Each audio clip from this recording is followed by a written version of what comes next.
By far the most popular thing that we get asked about is whiteboarding. And it's fascinating because it reminds me of how the iPhone went from, having 5 buttons to now it's like no buttons on the screen. And it was like, less and less and less and less, and how simplicity can be so attractive. And so today we're going to talk more about specifically how to get business and how that works through whiteboarding. We're going to talk about the art and science of whiteboarding. So you've been whiteboarding for how many years now? 4 years. Okay. How do you, when you get that marker in your hand, how does that change your mood, your excitement, your engagement? Like as an advisor, when you're at the whiteboard, what are you feeling now that you've been doing it for 4 years versus sitting across from talking to a client? How's it different? For me, it's kind of game time. Like I'm on. I think when I played basketball, it was you practice things and you're there, you're watching film, but like when you walk on the court for a game, it's like everything you have done has come to this moment. Yeah. And it's your time to shine. Can I be more specific? Because you're 6'4" ish. With shoes on. With shoes on. Okay. All right. I was picturing even you like in the post, and maybe you're forward to top of the key or whatever, but like you're like, give me the ball. And like you get the ball and you're like backing somebody down. Like I just think, and like the confidence, like I got this. Yeah. You know what I mean? Like to me, when I see you whiteboarding, it's like, it never looks like effort. Because it just is like, just give me the ball, man. You know what I mean? Just give me the ball. And that's what we want people to get to. But again, we're asked about it so much that we have so much training on this. We have a new training called Whiteboard University. We go to whiteboardu.com. That's the letter U, whiteboardu.com. But we've really broken down, and we've had to sort of reverse engineer this because you're like, I just do this. But we've broken it down so that other people can do it. Yep. It doesn't come as naturally to everyone. But really there's 4, and some of them are very short, but they're also specific sort of steps to an effective whiteboarding. And the first is the sign. And the sign is really anything that just triggers, oh, I have an idea about that. Right. And the cool thing about a sign is that it's going to indicate a direction. Okay, I can go this way or that way. I can take this path or not take this path. And sometimes a client will give you a sign, and sometimes you have to like insert the sign or insert, oh, hey, let's talk about this topic. As you've grown as an advisor, what are the things you do? What are the kind of questions you ask to try to pull out signs or ideas or needs that they might want to address so that you can whiteboard about them? What are you asking them to pull that out? I think what's helpful to recognize as I look back is all this stuff was already happening in my mind. Yeah. Like if you know your job, like you have ideas. When people say things, it makes you think of stuff. And I think that the baseline for our business is fact finder, gather data, and then we come back and try to sell product to solve those problems. Yeah. Which again, it helps people. There's a good chance they're better off after they buy the product than before they bought the product. Yeah. But you have to decide what kind of advisor you want to be. For me, I was challenged to say, I'm not giving a great experience if I was the client. Yeah. There are clients out there that just don't know what else to do. They got referred to you or they stumble upon you and they don't know what questions to ask. They don't really want to interview 5 advisors, so they will do business with you. So a lot of things in our business just work well enough. I wanted to maximize my impact. I wanted to help clients take action. And I had to realize like I would need more than I'm giving now in a fact finder and just talking to somebody with illustrations. Yeah. And so whiteboarding for me was the exercise of saying, okay, what does it look like to take everything that's happening in my mind that makes sense to me and transfer it to this person that does not have years and years of living in this business. Yeah. So step 1 of that for me was as I gather the information on the fact finder, I'm going to get to certain areas and I'm going to teach a little deeper on that. Absolutely. Absolutely. Because what you just described there and a lot of people are living here in this space and you need to get out of it. You got to move. All right. Pack your bags. You got to move to whiteboarding, which is that I just want to get a bunch of information and then I'll take it and I'll get back to you. That is not dynamic. That is not memorable. That is not unique. Yeah. That is industry average, and average is not good. Yeah. Okay. I think we all need to agree. And I feel comfortable saying this because we work with thousands of advisors now. And most agree. Some disagree at first, and then they realize, yeah, okay, you're right. This is the way to do it. If you are a coach and advisor, this is how you do it. It's engaging, it's interactive, and so we're going to proceed in this podcast as if everyone listening knows that there's a better way to communicate and most people will understand it better if you do it visually with some energy and excitement behind it. So we're assuming that if you are dead set that sitting across with a yellow pad and talking at somebody with illustrations is the best way, then skip this one. But for everybody else, right, we're going to unpack and try to show you, there's version 1 of whiteboarding, which is you getting up there and it doesn't go great. Maybe it feels a little awkward, and that's fine because version 1 gets us to version 10. Yeah. But there's a way to a structure behind it where you can say, okay, how do I do it the right way? Right. And it takes practice and reps. But we have a framework that I'm confident that we made this framework so that in your head you can go, oh, that was a sign. Like in your mind, you're going to go, that was a sign that someone has mentioned. Maybe you can jot it down. Mm-hmm. That is a sign like, okay, I could go whiteboard about that. And a lot of times we get asked, and we're going to go way in depth. We've got another dozen of these. The next part of this in Whiteboard University will be the signal. And the signal is just like with a car, right? And I only get mad at people if they don't signal. If you want to drive 89, fine. Just use your signal, okay, in a 7, okay? But like that's telling people where you're going to go. And as an advisor, if someone says something, then we have signals that we teach advisors. Sometimes this comes to you naturally, but we also have some that we're just going to teach you in Whiteboard University. Some examples of this, and it's funny because I'll have Sten do stuff, and I'll go, do you realize you said that like 5 times? Like, no, I just said it. You don't realize it. But here's some examples of really good signals. And the signal is telling the prospect or the client, hey, we're going to go talk about this, without saying we're going to talk about this. Here's an example. Has anyone ever taken the time to explain long-term care in a way that really makes sense to you? That's a signal that says, now we're going to go talk on, now I'm going to go to the board. A bad signal would be, do you understand long-term care? Like, that's like a stop sign. You know what I mean? Like, no, maybe, yes, right? Another one is, after I show you this, you'll feel much better about this area of your finances. Like, that's a reassuring thing. And I'm going to go show you. So signals are just a way for you to transition from they just said something to I'm going to go get to the board.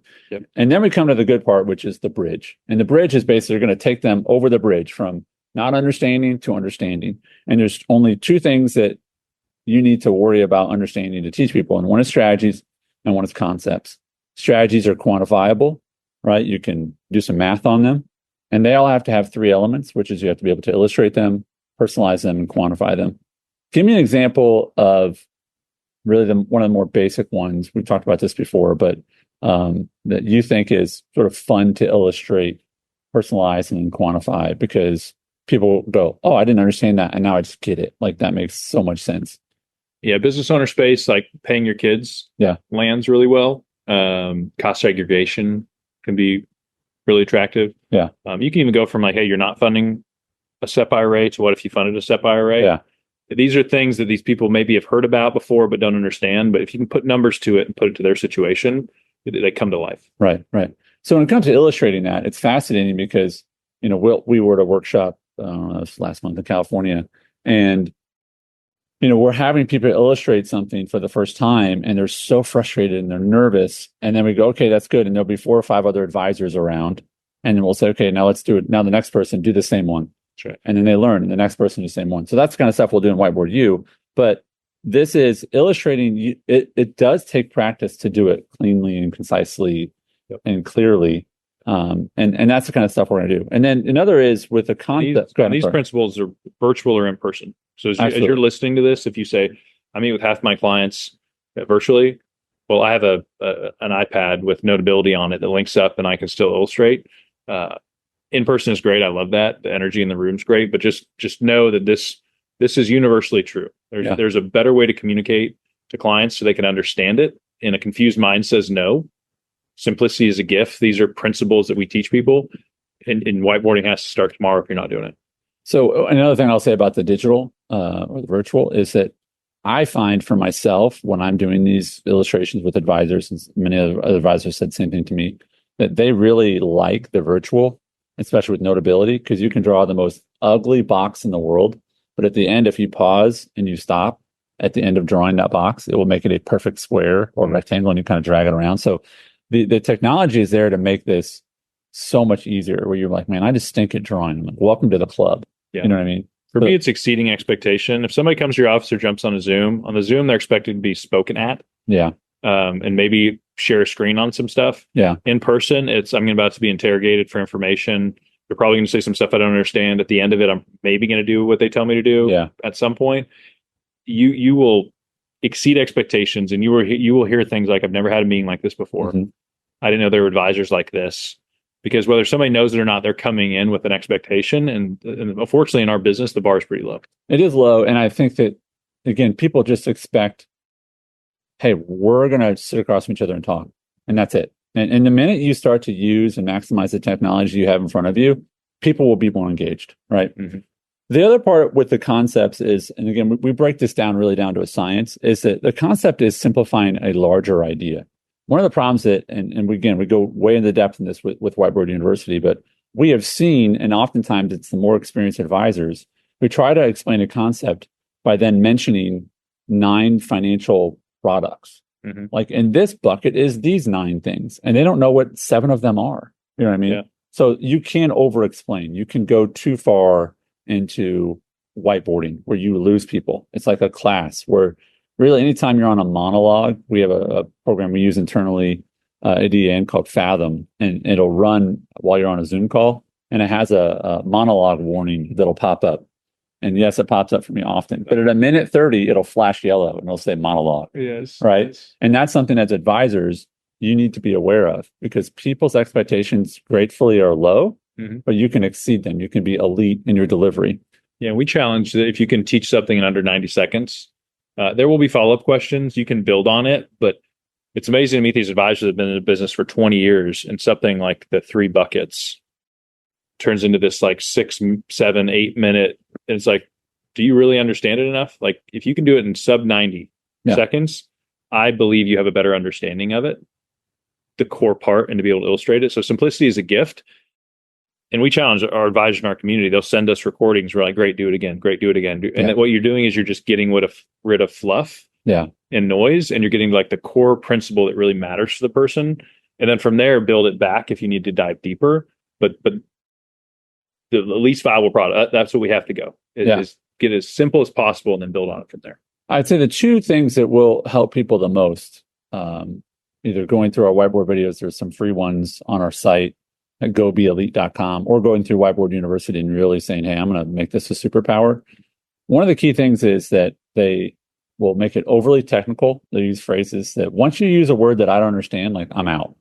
And I'm like, most people are not going to stop and say continuously ask you to kind of define and unpack things. Right. And I think one of the biggest issues for a lot of us advisors is when we say things that make sense. And most of us do this when we explain something, our mind is filling in gaps. The way it comes out or we hear it is different than somebody receives it. Right. And so what visually illustrating and walking through, it gives somebody time to ask questions, but it also helps us realize maybe where we're jumping things or making assumptions. So this is how far in depth we're going to go in to help you understanding how to change your habits with clients. As an example, when you ask clarifying questions with clients, you shouldn't say, after you explain a concept or a strategy, you shouldn't say, does that make sense? Because most of the time they're going to just say yes by default. Like that's not they're going to default to that. A better question would be, so let's put this in here and let's do this together. Like let's put this option in here and let's run these together.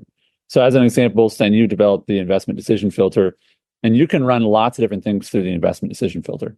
So if someone really understands it, you explain the investment decision filter and you say, hey, just for kicks, let's put a lottery ticket in here. Mm-hmm. And if you put a lottery ticket through the investment decision filter, the client's going to go, yep, I understand it. Mm-hmm.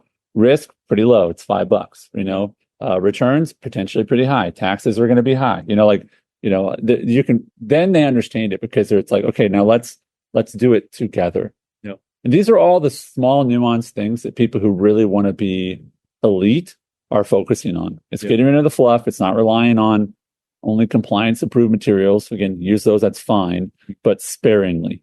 Sten, when you go into a meeting, one with this whiteboarding versus either an empty legal pad or lots of illustrations, how has the meeting dynamic changed for you, let's say 7 years ago, before to now, when it comes to the energy you bring to meetings, and then also just how many meetings you have to have, or I should say how few meetings you have to have now to really get people on board? Because it's really about getting business, right?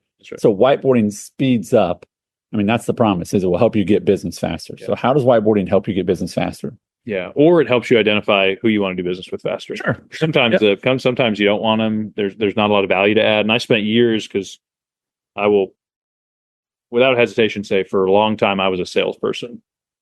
I wasn't a coach. I wasn't an advisor because my goal was to gather data and come back and sell you something that would fix that problem. Very transactional. But I called myself an advisor. I think most of us think we're advisors, but we're not really advising and coaching. Whiteboarding immediately puts you into a different category. And so I go into a meeting now more excited than I used to be. Yeah.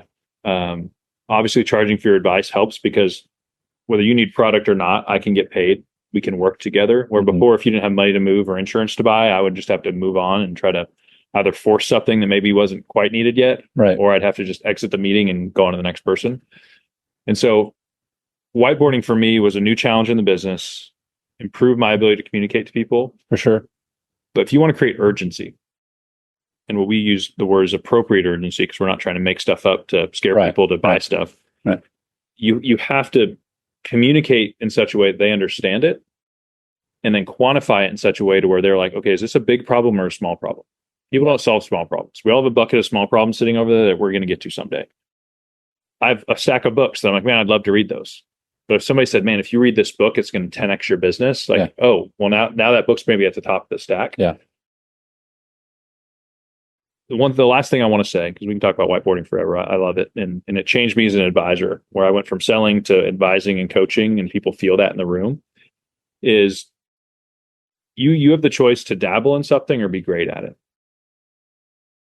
We all have a limited amount of time. I would challenge all of us that as advisors, we have to be master communicators. We are in the business of communicating things to people and trying to convince them to take action for their benefit. And I spent a lot of years frustrated that people wouldn't do what I was telling them to. And I was like, why do I want this more than you do? Yeah. And finally, I had to step back and be like, that's not a them problem. That's probably a me problem. Like, what if the issue of all these people not taking action is me? And so as I ventured down this path of just becoming a better communicator, which involves whiteboarding, which involves like a structure, I always have an agenda in the meeting. I'm bringing a level of professionalism that I didn't have before. I close people really fast. They leave excited. When they write checks for planning, they're happy to do it. It's less like this is being forced on them and now the feeling is more of like, wow, thank you. Like this was great. When can we get started? When can we meet again? When can we get started? And so my challenge, and this is really the heart behind Whiteboard University, and this was requested by so many people when we built it. Absolutely. Yeah. Is we want you to be great at this. Because once you go down this road, you'll never go back. You'll never say, I want to go back to the old way, the average way. So it's not if you should do this, it's how quickly will you dive in. But I want to challenge you in everything, why be average? If you really lean into it, go through Whiteboard University, practice this with your peers, get it in front of clients, get version 1 out of the way, which feels awkward, so you can get to version 10. Because if you can harness this, you will be in a different league compared to other advisors. If you ever have a client where you go up, or a prospect where you go up against other advisors and you do this and they do not, you will win that business. Almost 100% of the time. It is that. Yeah, it's such an incredibly different experience that it's almost incomparable. I mean, think of the worst restaurant you've been to and the best one, and you go, well, they're kind of technically both restaurants, but only technically, right? And one you're excited to give your money to, and the other one you'll never give another dollar to, and you avoid it and tell the people not to go to it. Yeah. And the other one you refer people to. So I would encourage you to check out whiteboardu.com. Our promise there is that you will leave not just learning a few planning ideas and strategies and concepts, but you'll actually have a framework for whiteboarding so that you can then whiteboard other ideas on your own as you come across them. We want to teach you how to fish. We want to teach you how to become a great whiteboarder. And then the last piece is there are some optional cohorts, which are smaller groups of advisors. I'll actually be coaching you in those small groups, only 4 or 5 other advisors and myself, and really going through your whiteboarding more hands-on. And that's an option as well. So at the time of this, check out whiteboardu.com. If it's full, you can sign up for the next session coming up in about a month. Thanks for listening.